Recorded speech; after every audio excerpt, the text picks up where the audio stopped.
Well, hi, everybody, and welcome to this episode, which is a cross-listed episode on Jonas's Sublimedia and my 10-minute record reviews. And just a little bit of a story about this special episode, and that is that we, of course, are both members of the vinyl community, and for better or worse, we collect a lot of records, each of us, and so far our personal relationships have survived that odyssey. And we've got to know each other because our tastes are similar and we appreciate each other's videos, and we began to explore each other's collections, as one does, and finding a lot of commonality. And so it struck us it might be kind of fun to pick a few records and work through our reviews of those records and see what comes out of that. And this may be tremendously successful, and maybe a clamor for more of this, or this may be a one-off. But in any event, we're glad you're along for the ride, and we would love it if you would also add your comments about the records in the comments below. Jonas, would you have anything to add to that?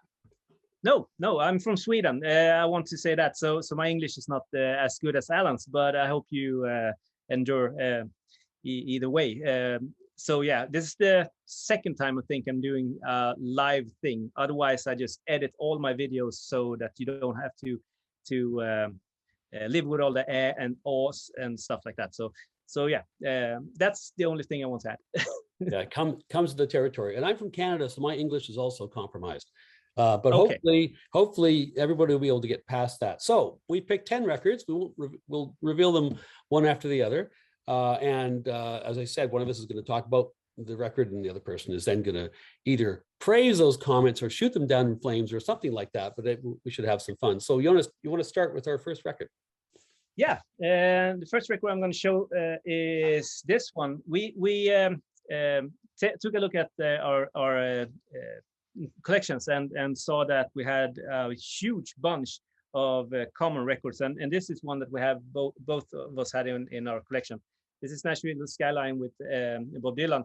I think it was released 1969, and I don't know, I've had this for so long. I have a lot of Bob Dylan records, and back in the day when I bought this 10, 12, 13 years ago, something like that, you could find Bob Dylan records for next to nothing, like 1, 2, 3, 4, 5 euros or something like that. Very inexpensive artist back in the day, because everyone bought it. Nashville Skyline, it's actually one of my favorite Bob Dylan records because it's so different. He wanted to do his sort of country thing. He had listened to Johnny Cash a lot, and you can hear he's doing his voice almost like a Cash sort of thing, and it bleeds over to A New Morning, I think, also, and some great well-known tracks. A Girl from the North Country, obviously, that he does with Johnny Cash. With do you know, Alan, which record that was on the first? Was it? I can't. Quite remember. I'm not sure. Remember. And I also have To Be Alone With You, I Throw It All Away, fantastic song, Lay Lady Lay, one of the best ones that he ever did. Yeah, so everyone was 1969. Everyone was going to Woodstock and doing their sort of thing, and I guess that a lot of people thought that Bob Dylan would do Woodstock also. I mean, this sort of the voice of a generation, really. If anyone would do Woodstock, it would be Dylan, and he did like the absolute opposite. He went to Nashville and recorded a country record. Yeah. And I love him for that. So any opinions of that? Well, I mean, first of all, I agree with you about the voice, and really the surprising thing, and you can imagine how shocking it would have been for everybody who is used to, I mean, you would never, people will disagree on this, but I would never put Dylan in the great voices of our time. He's got a characterful voice, and a voice that we associate with so much great music that he's written, but it's not necessarily a classically beautiful voice. But we had all gotten used to, or not that I was listening to music a lot in those days, but people who were listening to folk music had gotten used to that higher, more nasal kind of a voice. And then here he comes, he's dropped his voice basically a whole octave.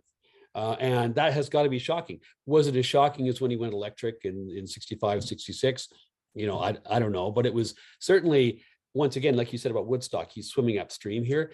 For me, like the production on this is superb. And part of that is because he's gone down to Nashville. He's working partly with Cash's band on certainly the opening track, but mostly with a whole bunch of so-called Nashville A-teamers.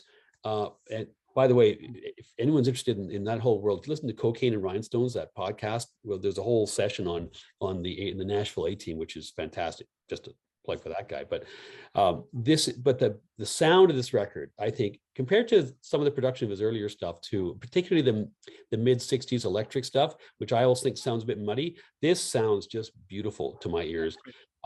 With the one exception, I will say, of the Johnny Cash song, which to me sounds kind of sloppy. Like, how many takes do they only do? One take of this, or what? I'm not sure, but I just feel the rest of the record just sounds much better than that particular track, which is a classic, right? Because of the duo there.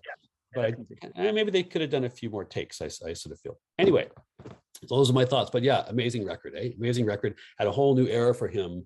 And I will say, I think the lyrics to Lay Lady Lay are a bit cheesy, but otherwise, I think it's brilliant.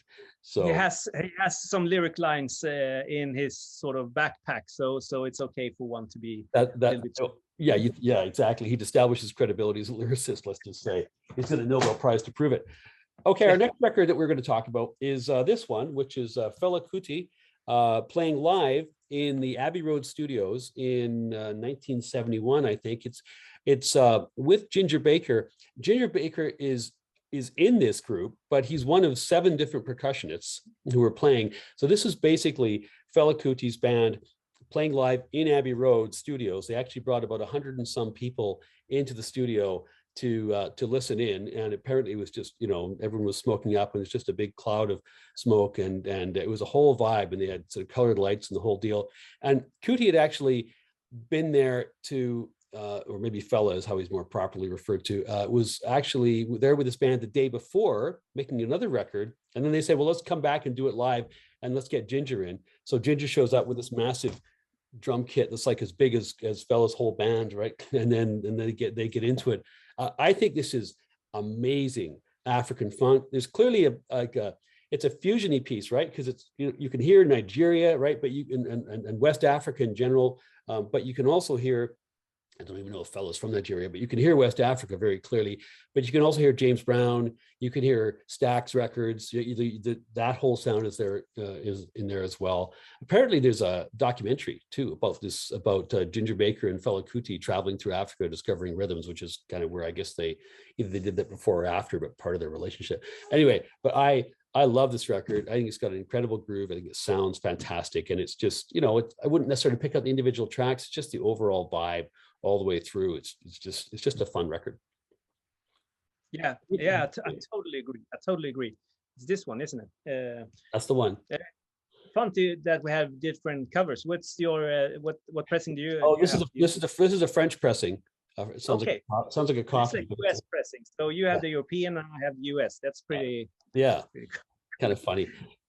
I love this record. I mean, and this is unfortunately the only record I have with Fela Kuti. I have a lot of Ginger Baker stuff, so that's why I have this. And I actually have it filed under Baker and not Fela Kuti. And Fela Kuti is one of those sort of artists that I really need to. We're going to talk about another artist it's the same thing, but I really need to really dive into his catalog, but he has released so much, so this is really easy to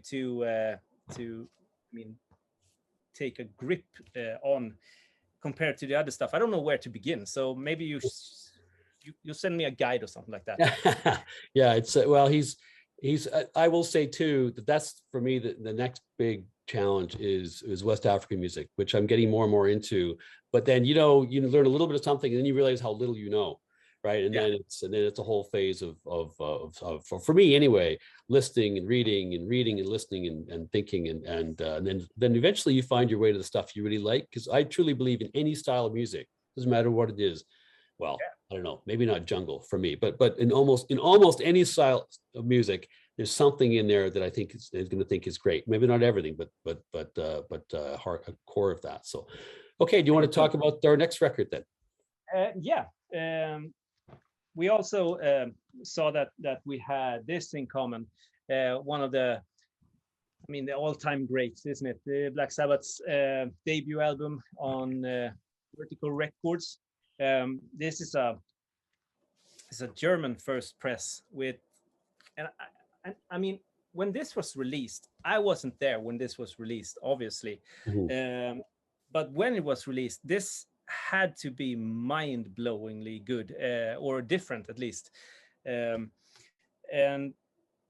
I think that when it comes to Sabbath, for me, it's maybe the first 4 or 5 records, and I don't think that Ozzy Osbourne's solo stuff that he did later on, I don't listen to it. I did back in the day, but I don't do it anymore. So yeah, and this label, obviously, if you've seen my channel, this is the one of the labels that I collect. Unfortunately, I'm not alone collecting this label, so that's the problem. Yeah, that's the problem. Exactly. Yeah, but I don't know, it's a classic record, and one of my all-time favorites, really. Yeah, do you have any thoughts about it? Yeah, I do. I mean, I actually don't have this is actually a very recent reissue, which I'm of two minds about. It's one of the kind of Rhino reissues from, I think, 2018 or somewhere around there. Yeah, so when I first heard this, I mean, I'm always struck. I reviewed this record on my channel, but I'm always struck with that first track, right? First of all, it's a part of a very limited number of records which have the band name is also the name of the album, is also the name of the song. Bad Company also pulled this off. There's a couple of bands do this as well. But that first song, to me, so much could go wrong, right? We're going to do this like spooky song about Satan and all the rest of it, and yet what I love about it is they play it straight. And I know they play it straight because when I was a kid, when I first heard this song, I was like 12 or 13, sitting alone at night listening to this in my headphones. Like, it's scary. It was a scary song to listen to, at that age, and maybe not so much these days. But I think they had found a sound that nobody else had found, and there are other records we'll talk about later on. In the later '60s, people are struggling towards finding a heavy rock sound, but partly because of just the imagination hadn't got there, partly because of production techniques. The sound wasn't that heavy. Like Cream was trying it, Hendrix was trying it. Vanilla Fudge was trying it, Iron Butterfly, but it was all still a little bit tinny, a little bit thin, and it wasn't until 69 or 68, 69 that boom, like the dam breaks open. And this record really puts a seal on it. And they kind of ran out of, they had basically 2/3 of an album here when they came to the studio, and so there's a lot of jams, which I think people are fond of. I'm fond of them, but they could have maybe put another couple of decent tracks in there, as opposed to like sort of Tony sitting there thinking, okay, what am I going to play next, right, kind of thing, which the feeling you get at times. But the Paranoid record it's maybe a more solid sort of record than the debut, but I still think that the debut, with all the sort of almost mysticism and it's such an iconic piece of record. So I think that I hail that a little bit higher than any other in the catalog. And it's fun that you say that, because it's not long ago that I discovered that the production of the record is pretty good. I mean, I've always had this in my mind that it's a garage sort of gritty sounding production and record, but that's the complete opposite. It's really good. Things they did with Roger Bain were absolutely great, and the production, as they descend into sort of cocaine-fueled nightmares in the latter part of the 70s, right? The production, I mean, their last couple of albums sound like they're recorded in like an aluminum shack somewhere, right? With the heat turned up too high. But no, the production's really, really great here. There's some different track listings on this record too. But maybe not to get too mired in that now, but we may actually have different track listings on this, because anyway, different versions have different listings. Anyway, so changing gears. Now let's talk about something which was not an artist's first record, but probably about their 30th or 40th, but stands out a bit in their catalog, and that is John Coltrane's album, posthumously released, recorded actually in 1965. Which is Om. And this is an interesting record. It is, well, there's a lot of stories about it. First of all, it's interesting it's made in 65 because his work doesn't really get out there until 66, 67.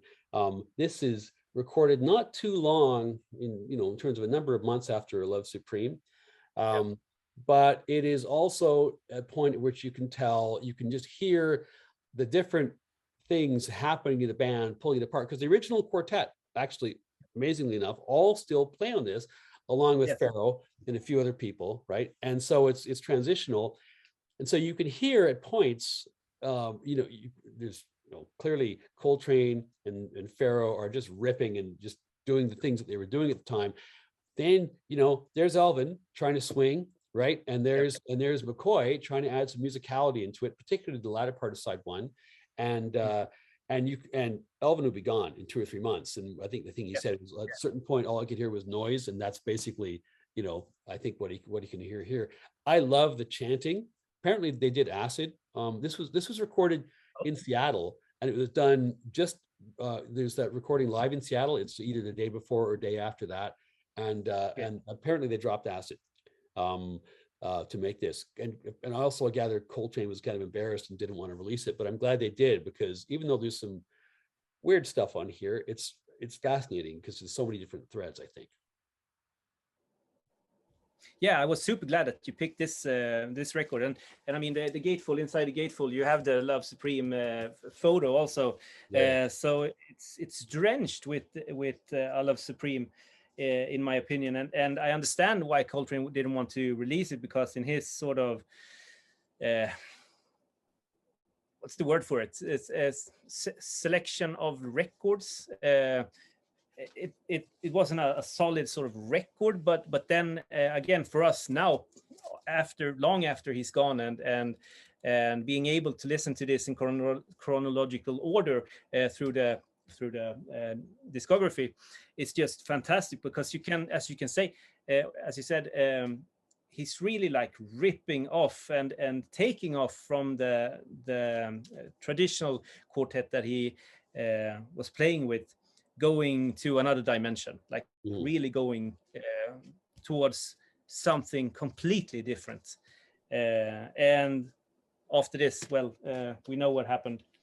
A lot of great free jazz records. Yeah, that's right. And so it's a really it's just an interesting moment. Okay, so now Jonas, over to you for our next one. This is also one that we have in common in our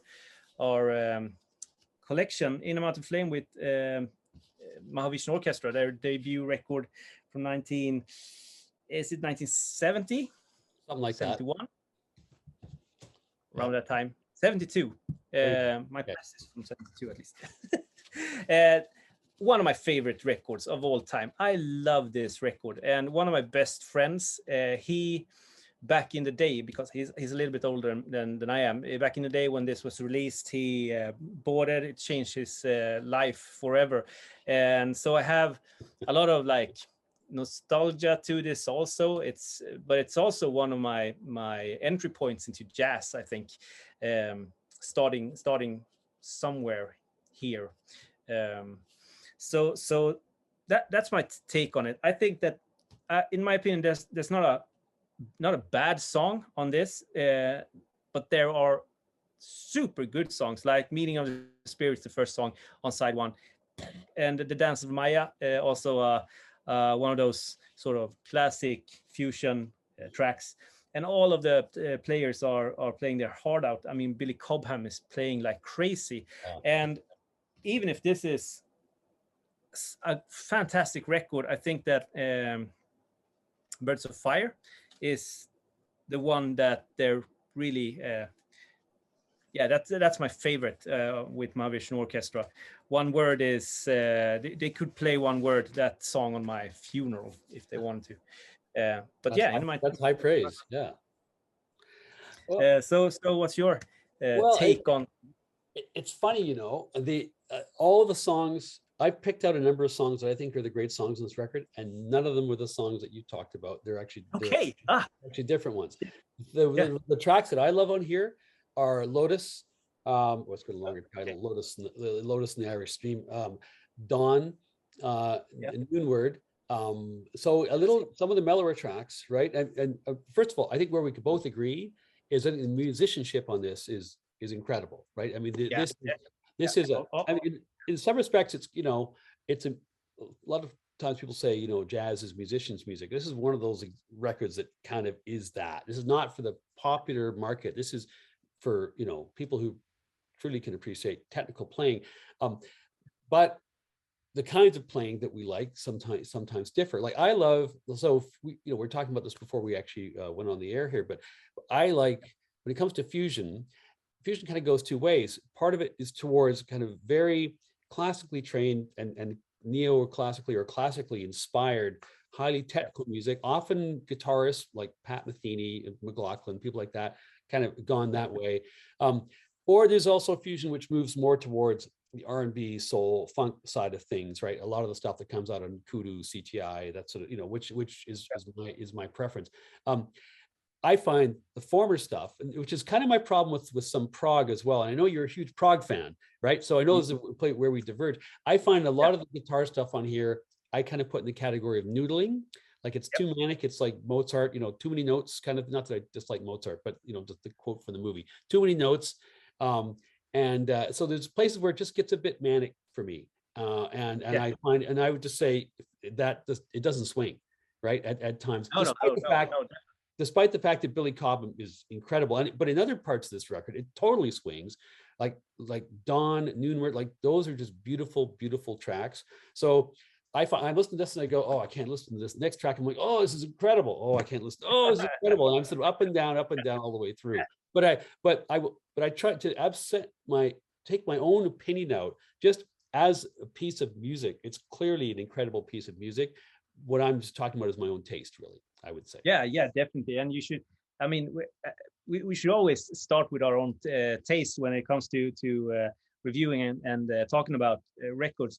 I think that with John McLaughlin, I came from when I discovered this sort of music, I was deep into guitars, but it was more of the sort of metal and more technical metal side maybe of music.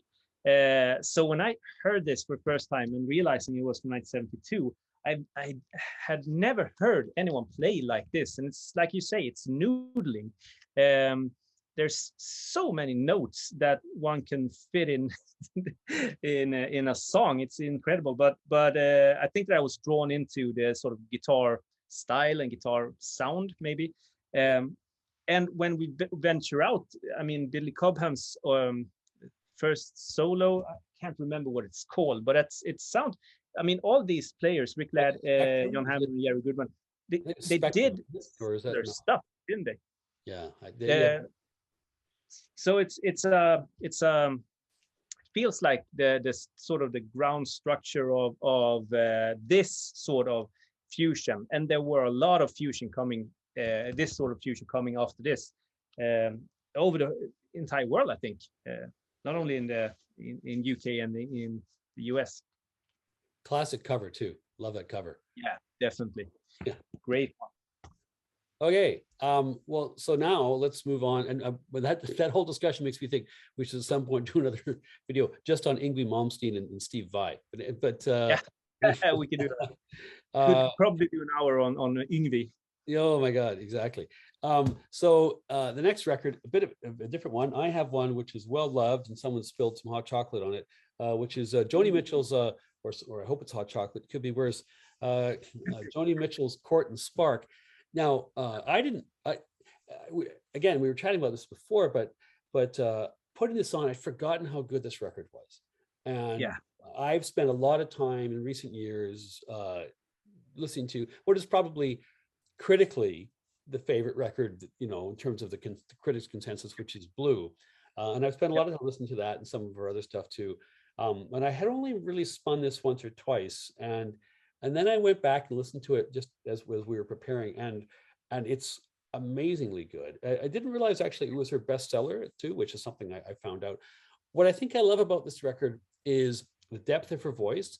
She, in her first few records, she's doing this sort of songbird thing. She's going way up there, which is great, but sometimes it's jarring is a wrong word, but sometimes it's just a little much. And here her voice is, these are mellower songs in some respect. Her voice is lower through a lot of the record. And that I just found, really appealing. And also, funnily enough, I'm normally, anybody who watches my channel would know, normally a fan of less instrumentation and less heavy duty slick production. But this is an exception. Like, she's got a big full band and lots of studio players. There's a bunch of guest art, like David Crosby, other guest artists on here. And I think this sounds great. I think this may be her best sounding record, just as something to pop the needle on, just in terms of this quality and the feeling of the sound and the big bottom end, all the rest of it.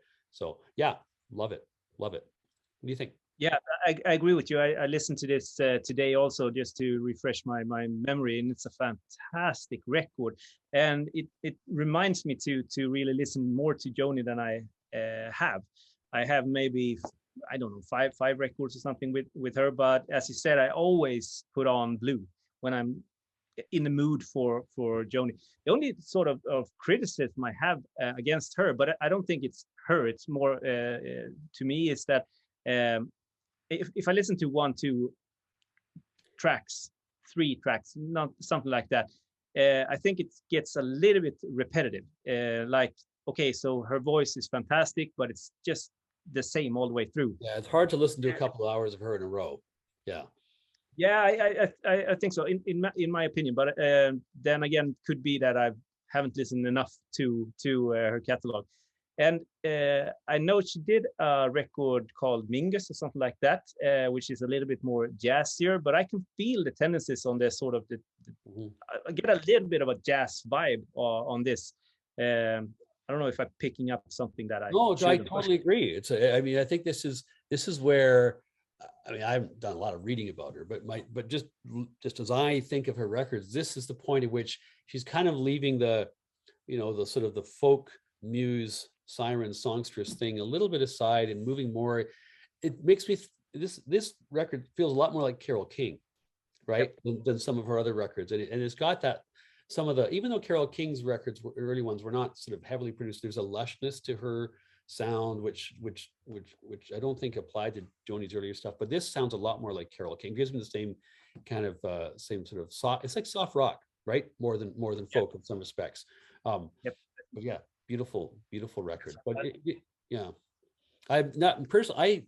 Mingus there's a record which, of course, is a well-known record, but I haven't actually explored yet, and that's actually kind of reminds me of my list of things to look into. So yeah, it's a great record. I think that Jaco Pastorius, talking about the fusion guys, are playing on that. Maybe it was another one, but they collaborated on 1, 2, 3 records, something like that. I think. Great bass player. Yeah. My next one is 1967, and it's her Satanic Majesties Request by the Rolling Stones. We also had this in common.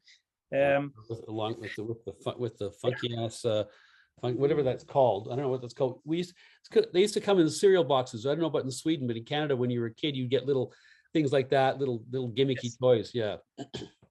Yeah, we had that too. I mean, I'm brought up on cereals, sugar cereals, so I'm always happy. Like but I don't have any teeth left, so that's the downside of it. Yeah, I think that this is a masterpiece of a record. Actually, it doesn't feel like the Rolling Stones at all, and it may be my favorite Rolling Stones record. But then again, there are some to choose from. But yeah, I mean, 2000 Man, fantastic, and 2000 Light Years from Home, great. She's a Rainbow, The Lantern, fantastic song. Their psychedelic sort of Sgt. Pepper or take on Sgt. Pepper, I guess, and they failed miserably if they wanted to copy Sgt. Pepper, but they made something else, and I'm glad that they did. Yeah. So, opinions on this one? Well, I think I could talk to a lot of Stones fans for days and days and days, and it'd be hard to find somebody who would say that this was their favorite Stones record. So that's a remarkable thing in and of itself. I think it's the psych part of me that Oh yeah, because of course, yeah, you're a big psychedelia fan, and yeah, that's right. And well, I think, you know, well, first of all, my experience with this record was I never listened to it for many years because it was so robustly panned, right? In you know, my teens, when I was sort of, you know, trying to buy records, and you know, with the limited, you know, paper route money I had or whatever, you know, I wasn't going to buy a record where I, you know, could read that everyone said, "Oh, this is a shitty record." And so I didn't listen to it really for a long time until I was in my 20s, I think. Okay. I think this catches the Stones. It's not as bad as people say, but I think it's got some pretty serious problems. I think this catches the Stones at a kind of a weak moment, right? Because their first few years, they're basically a blues cover band, right? They're doing this knockoff Chess Records kind of blues stuff reasonably well, maybe better than a lot of the British bands, but there's only so much runway they had with that. But they also were, you know, and their manager, nut bar though he was, you know, persuades them to do their own originals and their own poppy originals like Ruby Tuesday and stuff like that. Those do better, right? So there's a bit of a path opening that way, but then on Between the Buttons, which is the record just before this, I think that all runs out of gas. For some reason, people didn't like that record. I don't like that record. I think there's not a ton of good stuff on there. And so they're kind of, I think, drifting at this point. Brian is heading downhill, right? He's going to die for, you know, in the next year or two, but he's still bringing in all kinds of weird vibe and shit into the studio. And then the Summer of Love and the Beatles are happening and all this sort of stuff. And I think they get swept up in that. And this record, as you say quite rightly, is part of that. But I think these guys are great when they write songs with a real groove that are based in black music. They're not really philosophers, frankly. I'm not saying they're dumb, but I just don't think these guys are philosophers. Any, you know, maybe more, they are more than AC/DC, but not so much. And when they really got back into their groove, like, you know, with their next album, Beggar's Banquet, right? Then they're writing that great rootsy rock, which is sort of influenced by Stax Records, and that stuff is obviously is their great era. This, I don't know. I think 2000 Man is good. I think She's a Rainbow is okay. That weird Gomper song, I think, is not too bad either. With the that's the one with the sitar, right? I think. Yeah, but otherwise, I think so, yeah. I think there's just a lot of, let's get a bunch of drugged up people in the studio, start chanting and shit. And I think it's not surprising to me that their very next record was a total change of direction. And I think it was, and I think that was probably just Keith just grabbing everyone by the scruff of the neck. I don't really know the story for sure, but I'm pretty sure Keith said, "No, let's do some rock and roll." And I think so too. Happened. Definitely. And but I mean, no, go ahead. yeah, I'm super glad that they took that other route because there are so many more psychedelic bands that does that sort of thing much better than the Rolling Stones. And I think that, like Exile on Main Street, which is a completely different record than her Satanics, is fantastic. So I mean, yeah, I'm glad that they changed.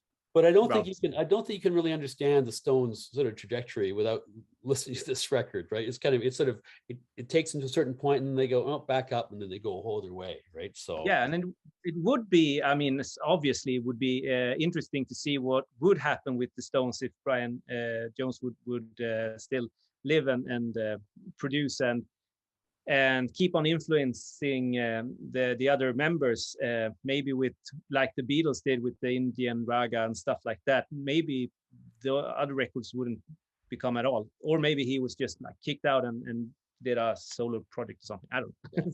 Exactly. like Sid Barrett. Yeah, exactly. Well, maybe. I mean, I think Brian's trajectory was only downward. I think it was his band, and it wasn't his band, and I think that was just going to lead to more and more depression. But who knows? Anyway, rest in peace. Okay, so next record, we're a little bit out of sequence, but that's okay because we can both count to 10, so it's good, I think. So is this funky ass record from 1956, which is available in all kinds of bizarre versions and pressings. I don't know which one you have. I have a very unsatisfactory pressing. God knows when it came out, but I got it relatively recently. And all of Sun Ra's records. I mean, he did. Yeah, maybe we have the same one. I don't know. The label looks the same. But they self-produced their records for, over large chunks of time, had his own label. And so it's one of those artists, I hate to say it, but one of those artists may be better to listen to on CD, just because you never know what you're going to get. To buy the original pressings is ridiculously expensive. Yeah, you can't. But so I mean, my thought on this is like, so some jazz artists, some of them in the 50s and 60s, are totally determined to tear down all the walls surrounding music, right? Albert Ayler, right? Ultimately, John Coltrane, Archie Shepp, right? Don Cherry, Ornette Coleman, right? There's all these, and they made some amazing music. Sometimes when all the walls are torn down and they're full, and the logical conclusion of where they're going is there, sometimes that musical vision is incredibly beautiful and fantastic. I think for me, Pharoah Sanders is in that category. By the time he gets to articulating his full vision by the early 70s, I'm blown away by how beautiful that is. For other people, I think when they actually get there, and I would actually put Coltrane in this category, it's a little underwhelming because there's so little structure and definition that you're in. So frankly, I mean, I'm kind of in the Elvin Jones camp. At a certain point, all I'm hearing is noise. Although maybe I'm more amenable to it than Elvin was, but I take the point. Yeah. So for some of these artists, I think the stops along the way are more interesting than where they eventually get. And so this record, so where Sun Ra goes, and there's a whole bunch of different phases, and I wouldn't claim to be an expert on his music at all, but he goes to different places later in his career, which are wildly different. Some are hugely unstructured. And even though those records are very hard to find and very expensive, if you do lay your hands on them, some of that music is just pretty chaotic. And I have to say, I'm not that keen on it. This, I find, is kind of in that sweet spot because it comes out in 56. So in the context of the other stuff, all the hard bop that was ruling the airwaves in 1956, this is some trippy shit on here. Yeah, and it's totally eclectic. There's like swing, there's hard bop, there's free jazz, there's like every single track is almost different. And then there's like little ambient sound bits and so on. So I think it's like a soundtrack to a Jimmy Stewart movie, only if Dennis Hopper was the star, right? And it's it's like the 50s on acid a little bit, and because it's that blend, that's what I love about this record. It's fascinating. Listening to the music, a lot of it's great. Like John Gilmore, one of the great underappreciated sax players in the history of jazz, and the trumpet player, I forget who's playing. Not mentioned. Well, hang on. Arthur Hoyle on trumpet is great too. But it's a great record, and I say just kind of in that sweet spot. What do you think about it? Yeah, I agree totally. This is the only Sun Ra record I have, and it was recommended to me by a great friend who also did at least YouTube videos back in the day. He has a fantastic jazz collection, Insane Anders, in Stockholm. He recommended this because I asked him where to start, because it's very overwhelming when you look at his discography. Sun Ra has put out many records, many records. And so I started with this. I think it's a really, really good record, but I haven't bought anything after this because I don't know where to go. I don't know where to. It's so overwhelming. So again, and we talked about this earlier, this is one of those artists where I just need to dive headfirst into it, read as much as I can, watch every documentary there is, and listening to this artist for like 2 weeks in a row, just straight, nothing else, just Sun Ra music, to just get into it and see what if it's something for me. I'll bet it is, but until I do that, I don't think that I'll really sort of grasp the artist Sun Ra until then. I think you can spend a lifetime trying to grasp all the different aspects of his music, because it ranges. There's some deeply funky stuff in there, particularly in the 70s. There's some totally free stuff. He's using all kinds of different instrumentation. There's a lot of experimentation for experimentation's sake as well. I mean, so he's incredibly, if you view the whole trajectory of free jazz as liberating the mind, right? I mean, he's out there at the forefront, right? But he's just, if you're somebody who's trying to organize your thoughts about what is the world of music and and how does this fit in? What do I like out of that? I mean, there's no substitute. One has to listen to a lot of his stuff, and I suspect there's nobody who likes all of it. I mean, maybe there are a few people, but it's definitely one you just got to dip in, I think. So there's a few other pieces, but anyway. And as a collector, it's pretty daunting also to get into trying to find first pressings and stuff like that, because I mean, I would die for a Sun Ra first press early one with the sort of handmade covers and stuff like that. Yeah. It's so cool. The collector in me just, but just the beauty of the artwork and just the eclectic nature of it, right? And this whole subculture he built, right, with the Arkestra and so on. That is endlessly fascinating to me, and I agree. It'd be lovely to, but good luck finding those, right? So good luck finding those. I just want to say also that there's a workshop held here in Sweden for children that is called Sun Ra something. So they take Sun Ra's music and make children's workshops to let their fantasy flourish and stuff like that, and teach them different instruments and stuff like that. So pretty cool. But then again, there's Sweden for you, Sun Ra kids workshop. Yeah.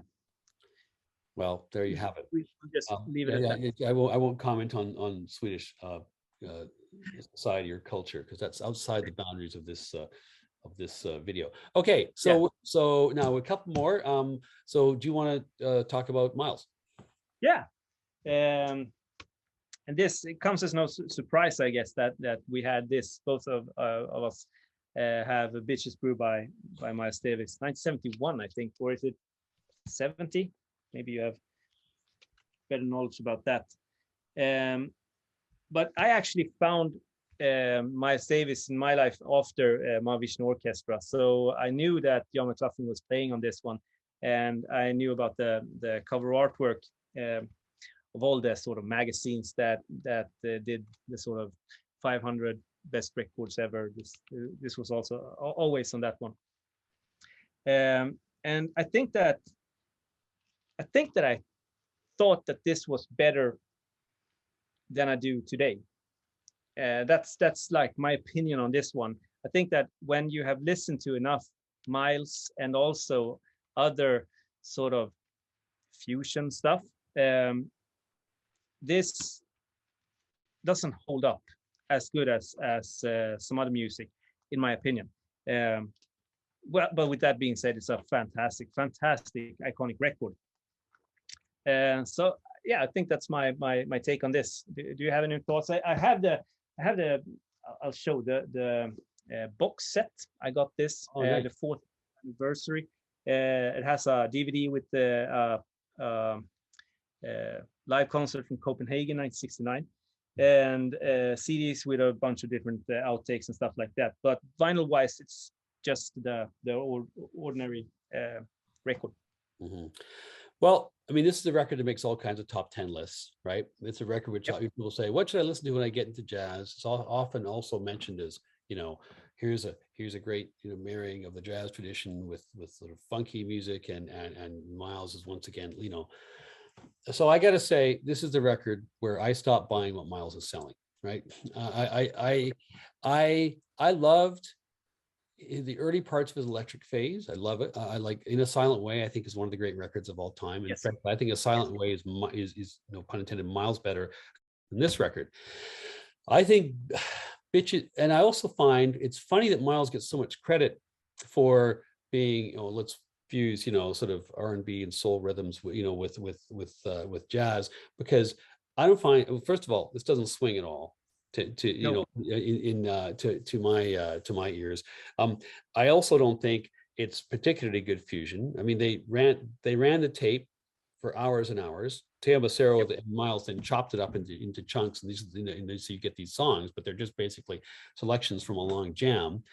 And it doesn't groove, right? It doesn't. I give me almost any random Kuti record from the early 70s over this record. If if I want to hear something that's truly sort of jazz funk fusion, like, which I think is, give me anything by Dr. Lonnie Smith, I much prefer that. And I also think that, in terms of some of the, the more, as we talked about earlier, the more noodly types of music, I think there's better examples. So I'm constantly this record occupies a place on a shelf for me, along with Pet Sounds, as records that are endlessly praised, and I have tried again and again and again and again and again with, and I just have to say, okay, this must just be about me, because other people are seeing genius here, But then the more records I listen to, right, and the more time goes by, I'm just, like I say, I'm not buying it. I think this record has a lot of critical weight behind it, but I don't know how many people have well, I don't know that the fan experience is necessarily the same as what the critical establishment thinks. I mean, at a certain point, people assume, well, Miles is a genius regardless of what he does, because he's reinvented jazz so many different times, so he must have done it again. And then the other stuff he did later in the 70s too. Like, I think candidly, I think Miles is on his downward swing here, and people aren't necessarily seeing it, but by the time, I mean, really, in a few years, he's kind of out of the game. Right. So anyway, so that's I'm sure there are people watching. Controversial statement. Total heresy, but I just got to speak my truth on this. So but I agree to a certain point. Definitely, I think it's an iconic record. But I would rather recommend In a Silent Way, Jack Johnson, and On the Corner than this. If you want those sort of what this gives you, but in sort of simpler terms, or a little bit, I wouldn't say it's wrong for me to say easy to get into, but I just better records, like really better records, and I love On the Corner. But like, does this actually have to be a double album, right? Are there enough ideas on this record to merit two records worth of it? Surely to God, one LP was sufficient, right? To convey. I think he achieves more on In the Silent Way than he achieves here in like two or three tracks, right? So, and if you look at his live stuff from this time period, like Live Evil, or I don't know if Black, what's it called? Fuck it. It's all long jams. Like, I think that he could, if he wanted to do that, he could just leave it to the concerts, really, and not the studio material. But controversial statements, and I love it, and I love that we agree. Well, there you go. Well, anyway, but I'm not throwing it away anytime soon. So, okay, the last record we're going to talk about is, again, a bit of a change of pace, and that's Vanilla Fudge's debut, with the phenomenal cover on it, with this sort of whatever it is, negative image of the woman there. And anyway, we're just I think a classic 60s cover, and then very, very classic 60s band images as well, which makes me chuckle. So this record, this is Vanilla Fudge's debut from 67, I think. It's a very 1967 record in a lot of ways, in that it's, so much happened so fast in the development of rock music in the 60s. And people are getting away from the, the Moon, June Spoon, Baby I Love You stuff, from Buddy Holly to the Beatles to the early Stones. Like, that's a thing. Then Rubber Soul and Revolver come along, and then everybody's realized, and the Byrds, and people, okay, no, everything's changing, right? So one of the things that's interesting about this record is that at a time when writing your own music, right, was suddenly the thing, and being, like Dylan and the Beatles, and being an artist that wrote your own songs. This is an album of covers, right, start to finish. It's I don't think they wrote any of these tunes, except for there's 2 or 3 little kind of instrumental bits which last like 20-30 seconds or whatever, which they wrote. But the rest of these are all, they take a song and they slow it down, right, to great effect, right? So it's interesting they're not writing their own tunes. I think you can trace the beginnings of stoner music, like if you think of like the stoner heavy metal of Sabbath and so on, like think of Master of Reality. In some respects, Master of Reality owes a debt to this record, the concept of just playing things slower and being committed to doing that. Deep Purple, like the heavy organ sound here, like I think they're on the record as saying, you know, yeah, like we love the sound that Vanilla Fudge had. Although, but again, it's still a pretty limited band. It always makes me laugh with these guys. Like Zeppelin's first tour of North America was actually supporting these guys. And there's like a famous concert poster you can see where it's like Vanilla Fudge with Len Zeppelin, right? Like it's like, anyway, which is, you can find that on the internet somewhere. It's pretty funny. Yeah. So and so what their shtick, you know, had sort of limited lifespan because it's only one you can just cover other people's tunes, and the big hits here too. But no, saying all those limitations. And in fact, I would love to hear more guitar and less organ in the mix, right? And make it actually heavier. That's what I mean. It's transitional. People hadn't, until I would argue Jimmy Page, late 68, recording the first Zeppelin record, nobody had really figured out, and I include Hendrix in this, how to make a really great heavy rock record, how to make it sound like really heavy rock. And clearly whoever was producing this, Shadow Morton, apparently, I never heard of Shadow Morton, but anyway, Shadow Morton did not get a truly heavy sound. And it'd be interesting to see what a band like this would sound like with the people that produce Purple or Sabbath, like what, you know, with Eddie Kramer, like what kind of a sound they could get out of a band like this. Yeah, I totally agree. And this is also one of those iconic records that is on all the lists. I feel like it's I discovered this very late in the game. So I haven't listened to it that much, and the band that much. And I think that's the only record that I have with Vanilla Fudge also. But yeah, iconic, great record. I don't know what to. I think you said what was needed to be said. Well, I'm sure there's more, but it's anyway. And I just got to say. I just once again, just the hair. This was like, this band belongs in the All Haircut Hall of Fame. I will say as well, being someone with very little hair myself, I'm fantastic. And the Atco label is great. I think also, and in terms of like layout and it's a beautiful label. Well, you know what? So Atco too. It's interesting, right? Because the Erdigans had Atlantic Records, right? Yeah. But Atco was their subsidiary label, right, to put their rock acts on, because their rock acts were not as, only their truly classy acts would they put on the main Atlantic.